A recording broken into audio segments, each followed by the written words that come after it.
आज का vote BJP को चला जाए, क्या आप लोगों के गले के नीचे से ये उतर रहा है? हमारी पार्टी के लोगों के, मैं समझती हूँ कि पूरे दुनिया में भी यदि ये बात उनके सामने रख दी जाए तो उनके गले के नीचे से नहीं उतरेगी। सन 2014 के लोकसभा आम चुनाव के समय में भी, खासकर उत्तर प्रदेश के चुनाव परिणाम के संबंध में भी इसी प्रकार की आशंका जताई गई थी। जब इनको 73 सीटें मिली थी, इसी प्रकार की आशंका सन 2014 में भी जताई गई थी कि वोटिंग मशीनों में जरूर गड़बड़ी की गई है, जिसके बिना बीजेपी के पक्ष में ऐसा खास चुनाव परिणाम बिल्कुल भी संभव नहीं हो सकता था सन 2014 में भी। और इतना ही नहीं, बल्कि उत्तर प्रदेश में वोटिंग मशीन के संबंध में ये चर्चा आम रही है कि बटन कोई भी दबाया जाए, वोट बीजेपी के कमल पर ही जाएगा, परंतु उस समय इन बातों पर ज्यादा ध्यान नहीं दिया गया, जबकि चुनाव आयोग के सामने बार बार इस मुद्दे को उठाया गया है। ऐसी ही शिकायत अभी हाल ही में हुए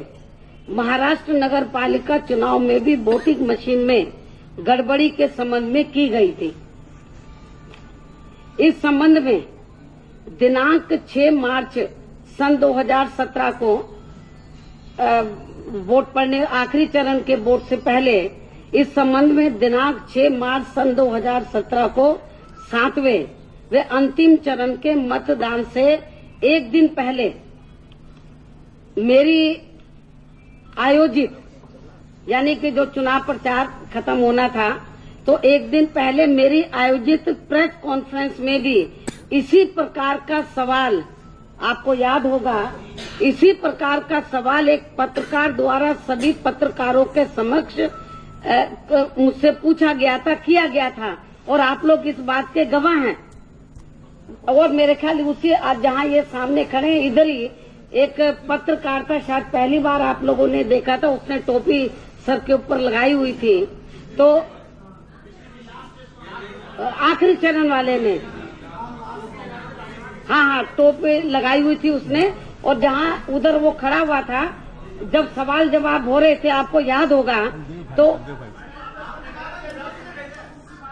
हाँ, मेरे को क्या मालूम था कि सचमुच वो सही बोल रहा है।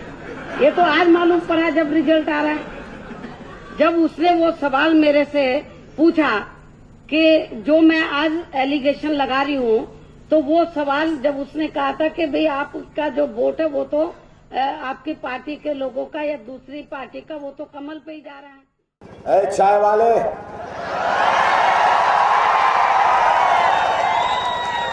56 इंच का सीना रखने से कुछ नहीं होता, 4 इंच का दिल रख ले तो वो मर्द कहलाता है।